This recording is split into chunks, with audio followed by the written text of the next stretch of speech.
that this case, that in that certain things about this case that we need to note.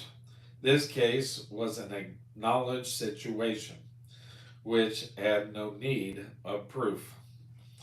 This was not a matter of gossip or hearsay.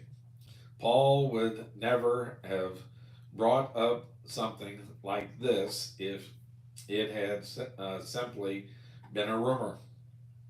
Also, we need to note that it was not a questionable sin, it was a snaring sin, and it was actually uh, recognized by the world outside as being sin. It was incest.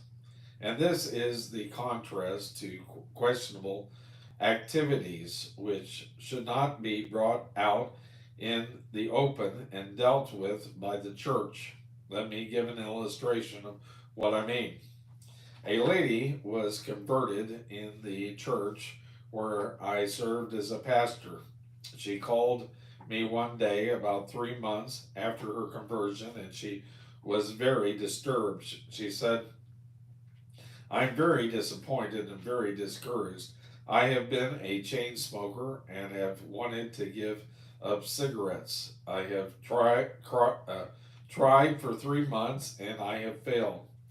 I have come to the place where I hate them and I hate uh, myself for not being able to give them up.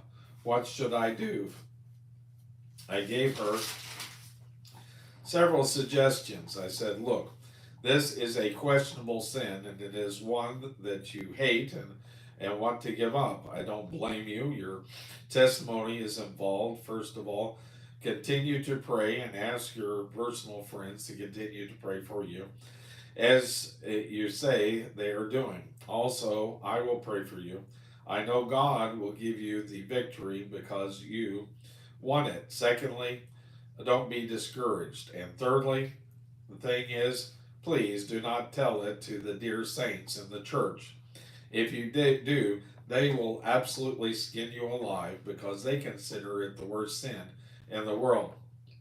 After about 3 months, I saw her come into the church, and I could tell by her face something had happened.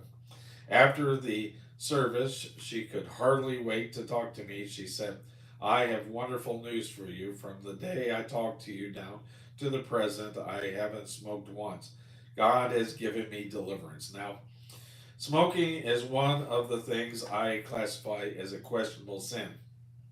It is not mentioned in the Word of God, nor does it have any question of morality connected with it. Therefore, it is to be handled differently. It is not to be brought before the church for judgment. By contrast, this case of immorality in the Corinthian church was a flaunting the of God's law. Therefore, this needed to be handled with church discipline. There was no doubt about this being a sin. It is not a questionable matter. It was such a horrible sin that it was not even practiced by the Gentiles outside the church. I would like to say something to our present generation. Living together without being married is sin in God's eyes. It makes no difference what public opinion says about it or how many people are practicing it. The Word of God calls it sin, and there is no other way one can look at it. It is not a questionable sin as far as the Word of God is concerned. The church in Corinth did not need to establish the fact that the man was living in sin. Their error was that they tolerated it. They condoned the sin by doing nothing about it. They compromised, and that is the worst thing they could have done. You can put this down as an axiom. A pure church is a powerful church, an impure church is a paralyzed church. You can look around you at churches today and see